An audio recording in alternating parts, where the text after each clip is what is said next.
The best way to find out if you trust someone is to trust them. Ernest Hemingway said that.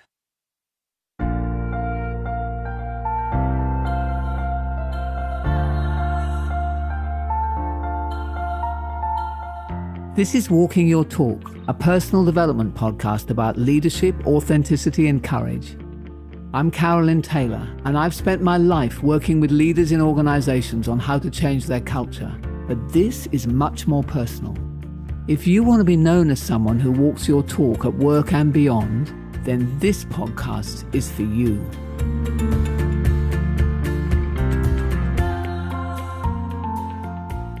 In this episode, which is the final in the series that we've been doing on empowerment, I want to cover the factors that conspire to make empowering others actually rather difficult, even when you are convinced that it's a good thing to do. I have found in all the work I do with leaders that there are not many for whom empowering is a natural process.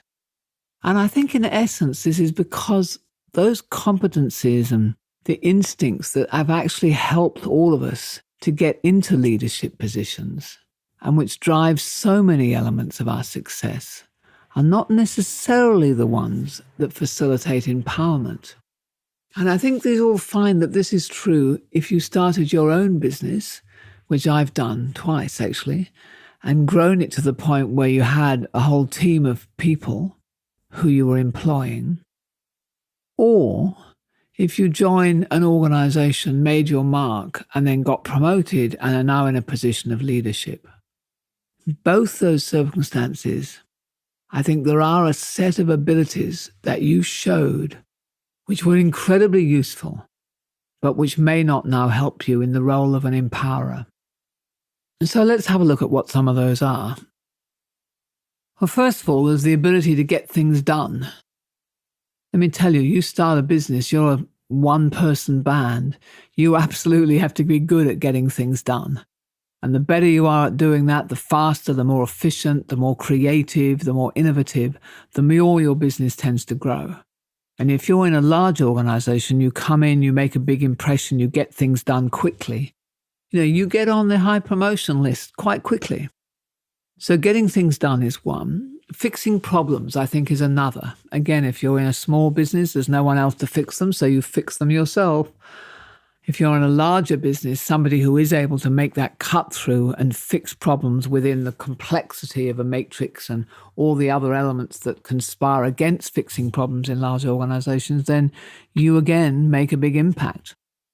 I think there's also an ability that we have to impress and to influence others, whether those are clients, whether it's your superiors, whether it's people in other parts of the organization whose support you need to get things done. Certainly the ability to impress others is a factor that makes it easier for you to get promoted into a leadership position. And then the other one I'm thinking is, the ability to make decisions without having all the information, to take risks, to pivot when things go wrong. All of those things cause you to be somebody who is successful and tends to move up in an organization and have people sitting underneath you and to be in a position where empowerment then becomes important. So when I observe my clients in meetings, which is something that I often do, it's a service that I offer, I notice how easily these characteristics come into the fore. So a problem gets discussed in a team and I watch the temptation to offer the solution. It's very, very strong. And I know I have this characteristic. So my husband Pete will often talk something through with me, and I immediately offer him a solution. Now, actually, what I discover when he starts to explain it to me in either very friendly or somewhat frustrated terms is actually he wasn't looking for a solution, thank you very much. He's quite capable of coming up with his own solution. What he wanted was an ear. He just wanted to chew something through with somebody whose opinion he respects and who he loves.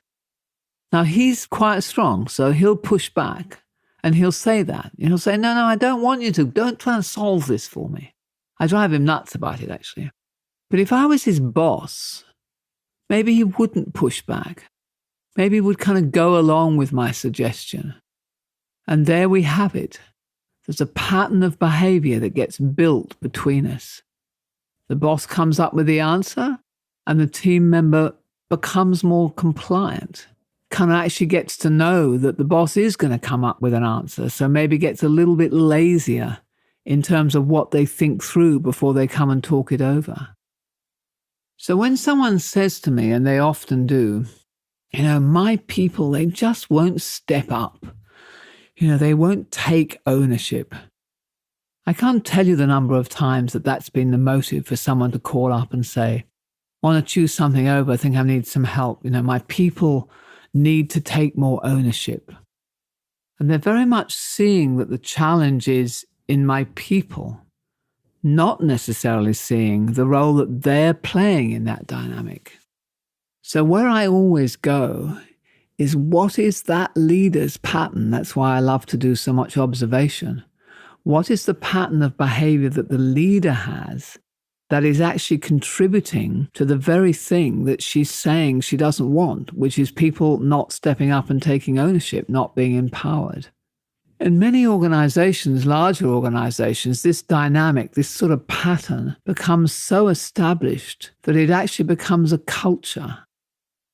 So even if you have a new, more naturally empowering set of bosses, that people have actually lost the habit of being empowered and being entrepreneurial, and it has to be encouraged and recreated. I actually read something a while ago that when the Berlin Wall came down and East Germany and West Germany were united again, that it took almost a generation for the East Germans, who had got into the habit of not making a lot of decisions for themselves, of not being encouraged to be entrepreneurs, to re-find that entrepreneurial spirit, because it had become a part of the culture. Whereas now there's a great spirit of entrepreneurship and go get it and make things happen in Eastern Europe. But for a while there wasn't. So that really is how culture gets created. It becomes a pattern of behavior that is established between two groups of people, that then happens so often that even if you change the people in those two groups, the pattern of behavior continues. But either party can change that dynamic. We've spoken in previous episodes about how the empoweree can start to grab empowerment and start to become more empowered under their own steam. But here I want to talk a little bit more about what the leader has to do in order to make that happen. So here's the exercise for this week. Step 1, redefine your role. Don't think of yourself anymore as the problem solver, the decision maker, the fixer, the get things done person. But think about your role as the empowerer, and measure your success not by how many things you fix, but by how many people you build in your team, in your organization, who you do trust and who actually can make decisions that take your business forward in a way that works. Second part of the exercise, and this links actually to the episode we had last week where I introduced a model for gradually increasing the level of empowerment that your people have, is to go back, listen to that exercise again, think about how you've gone, and looking at your team, decide who are the people who you still feel are a long way from being in that position where they can make decisions, rather than you having to get involved, and work out a strategy and a tactic for each one of them. And the third step is to really look at your relationship with trust. Where does that mistrust come from? Is it really based on the fact that you have people who are not good enough?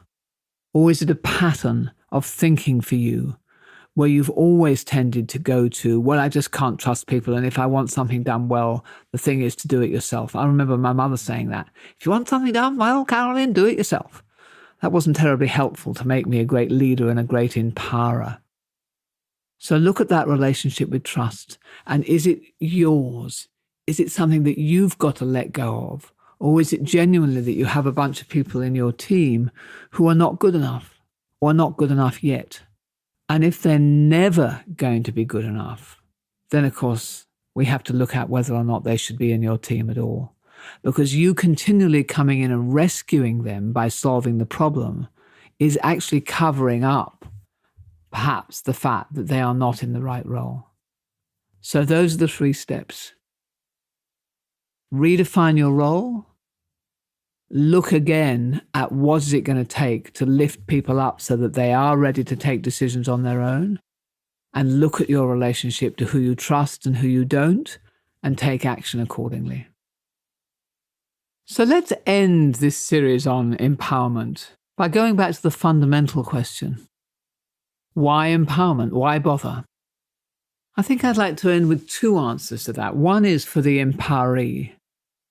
People who feel empowered, who feel in control, who feel that they're running their own destiny, are more motivated. They love life more. They're more engaged. Everything just works better for them. Feeling like a victim and feeling helpless is not a good place to be in your life. So being stretched by being empowered is a great thing. But what about you as the empowerer, as the leader in this situation? What do you get out of it? I've found that what I get out when I do this well is just a huge lifting of a burden, of a feeling that it isn't all on my shoulders, and that I can step back and step up and take more of a helicopter view and start thinking much more long term for what's going to be good for my business, where do we need to go, what else is possible, and to have that headspace which allows one to do that. And that can only be done when the roles that I used to play in the past have been handed over to others who I can fully trust. So I'd love to hear your thoughts on empowerment.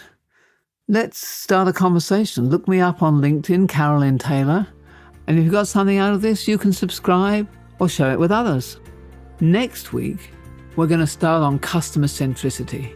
I thought it was time to bring the customer into this. Until then, I hope you have a good week. Thank you for joining me, and I'll see you then.